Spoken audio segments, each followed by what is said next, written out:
So here we have question 3, which is a polynomial question, as you can tell. So let's get started with question AI, or A number 1. Use the factor theorem. So the factor theorem just says that for any factor that you have, like x plus 3, you can put the opposite of that. So we've got a plus 3 here. So times that by minus 1, so you can put the negative of that into the polynomial as that x there, and you should get 0 if x plus 3 is a factor. So don't worry if you didn't really follow that. You can, we can go through it and you'll hopefully understand it after this example. So let's start with AI or A1. So P of minus 3. It's minus 3 because we just take the negative of whatever is there, whatever we're trying to prove. And this should come out as 0. And because it's an exam question, we know it will. So we have 3, or minus 3 cubed here, plus 7 times minus 3 squared, plus 7 times minus 3, take away 15. So let's do that. Let's do the maths. So minus 3 to the power of 3 is minus 27. 7 times by minus 3 squared. So minus 3 squared is going to be 9. 7 times 9 is going to be 63. And then 7 times minus 3 is going to be minus 21. Then minus 15. So then you just have to make it painfully clear to the examiner that what we have here is a plus 63 and then take away 27 and 21 and 15. So we have 63 minus 63, which is equal to 0. And then for the marks, there's 2 marks here, for the marks you have to say therefore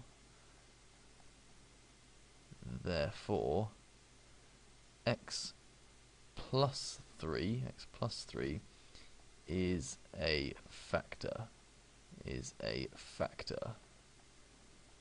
So it's very important that you write that. That's for the second mark. So let's move on to the next question, part 2, part II. Express p of x as a product of the 3 linear factors. So what it wants is, so let's draw a line under that. So we have part II, part 2. So right now we have p of x is equal to x plus 3 times by x plus something else, some other, we'll call it a, and then x plus another one, call it b. So we don't know what a and b are at this stage, and this wants us to find out. That's what 3 linear factors means. It means like this is number 1, this is number 2, and this is number 3. So let's do that. Let's use a different color. Let's use green.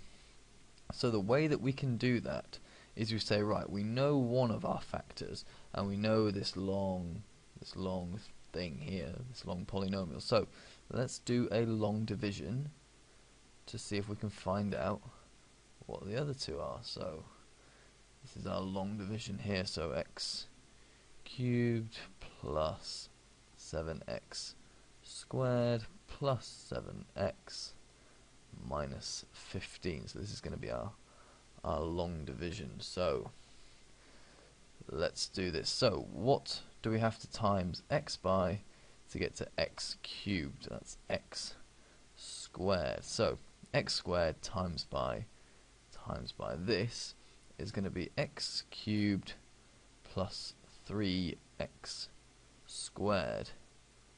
Let's draw a line and then do a take away. So we're going to do this bit on the top here, take away what we have here on the bottom.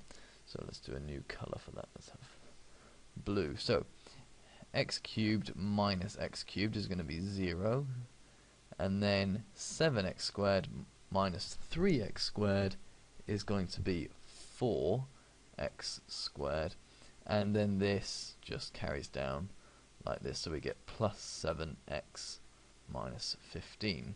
and then continue to do the same thing. So what do we need to times x by to get to 4x squared?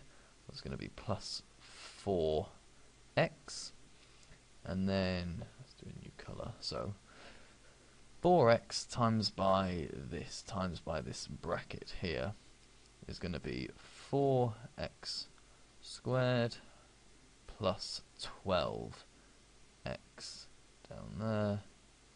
Do another take away, so 4x squared minus 4x squared is 0, and then 7 minus 12, so we're going to get minus 5x, and the 15 just carries down, so minus 15. Final step, our last step. So what do we need to times x by to get to minus 5x? Well, it's going to be minus 5, and then we get minus 5x minus 15, and comes out as 0. No coincidence that it comes out as 0. It definitely should come out as 0. If it hasn't, then something's gone wrong. So what we have up here then, what do we have up here? It's a little hard to tell because I've used different colours, but what we have there is x squared plus 4x minus 5. That's our new quadratic. So this here, what we've worked out, this is these two here mashed together. So we can separate this into two smaller brackets. Let's use pink. So what are our two smaller brackets going to be? Well, I think they're going to be x plus 5 and x minus 1.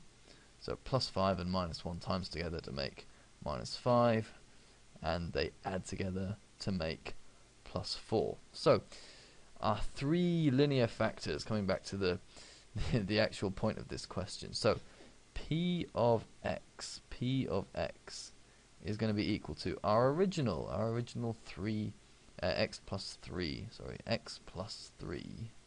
and then the two that we just found out, x plus 5 and x minus 1. So that should be your final line in the exam. So let's move on to B, part B. Use the remainder theorem. Right, the remainder theorem is exactly the same really as the factor theorem, but the opposite. So we put in minus 3 into here, and because it was equaled out as 0, therefore x plus 3 is a factor. So the remainder theorem, put in this x minus 2. Minus 2 times by minus 1, or the negative of that, is going to be plus 2.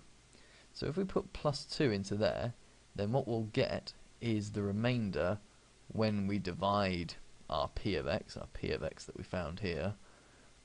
Then we'll get the remainder when you divide it by x minus 2, which is not a factor. X minus 2 is just a random thing that someone thought of. So let's do B over here.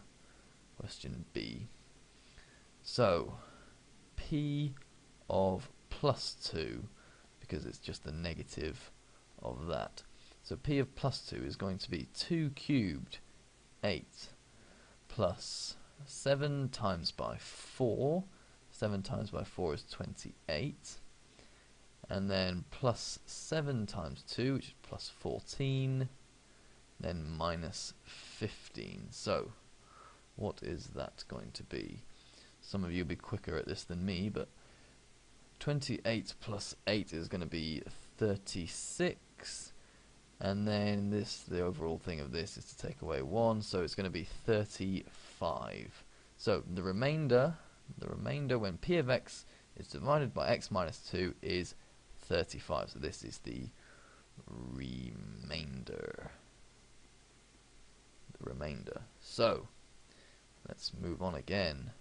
Question C. So verify that p of minus 1 is less than p of 0. So we can do that. We can just put in question C, I. So we can just put in minus 1 into there, and we can just put in 0 as well. Let's do 0 first. So p of 0 is going to be, well, anything with an x in it is going to be 0. So that's going to be 0, that's going to be 0, that's going to be 0. We're just left with minus 15 at the end. So p of 0 is minus 15. Let's do a new color, blue. So p of minus 1, this might take a little while longer. So minus 1 cubed is minus 1. And then minus 1 squared is 1, times by 7 is 7, so plus 7. And then 7 times by minus 1, so minus 7, so they just cancel. And then minus 15. So these two just cancel. So a new colour, new red. Maybe not red, red would be a bad option. So these two just cancel, and we get minus 1, minus 15 is going to be minus 16. So minus 16 is less than minus 15. Therefore, P of minus 1 is less than P of 0, which is what the question was. Excellent. So the tricky one, the 4-mark question. So sketch the curve. I'm going to have to go down a little bit because I don't have that much space left anymore, but hopefully you can stay with me. So sketch the curve with this equation. This is our polynomial, our P of x. So indicating the values where the curve crosses the axes. So forget coordinate, you know what axes are. So that's x and y. So let's draw ourselves a set of axes. So let's do something like this. It doesn't have to be neat, as you know, as maybe some teachers would like it. You know, this is an exam. It's not an art exam necessarily, but anyway, here we go. So what we have to do is draw some curve. So normally, if you have, let me just draw out some examples. So if you have an x squared, then it'll look something like this. This is an x squared. And then we do a new color. And then if you have a cubed, then normally you have something like this. This is going to be an x cubed. So this is not y equals x cubed. This will be y equals 5x cubed minus 4x squared plus 2 or something like that. So this is something like that. So you're going to have one point of intersection there, one point of intersection there, and then if you carry that along, another point of intersection there, and then this one here with the y-axis. So we're looking for 4 points because we also have an x cubed. We're looking for 4 points. Those 4 points, we have already actually worked them out. They are right here. They are here. Let me do a new color. So we have x plus 3, x plus 5, and x minus 1. That means our points of intersection with the x-axis, let me label this x and this y, our points of intersection are going to be minus 3, minus 5, and plus 1. I know that's not very neat, but you'll get the idea. So minus 5, minus 3, and plus 1. It's kind of the opposite of what you see there. So let's try and draw some cubic that looks like it might go through those. So something like that. It doesn't have to be that neat. So this, as we said, is going to be minus 5. This here, this is going to be minus 3. And this is going to be positive 1. So they are our points of intersection. And we have one more. We have this point over here, our point there. So how do we know what that is? Well, if we look at our P of x, we've got our minus 15 at the end. I hope you remember that from earlier. We've got our minus 15. There it is again in the question. So minus 15, because if you make all of the x's 0, this y-axis is the line x equals 0. So if you make all of the x's 0, you're just left with minus 15. So this point here is minus 15. And that's what you need to put. That's for the 4 marks, these 4 points of intersection in this general shape. So I've gone on far too long, so see you in the next video.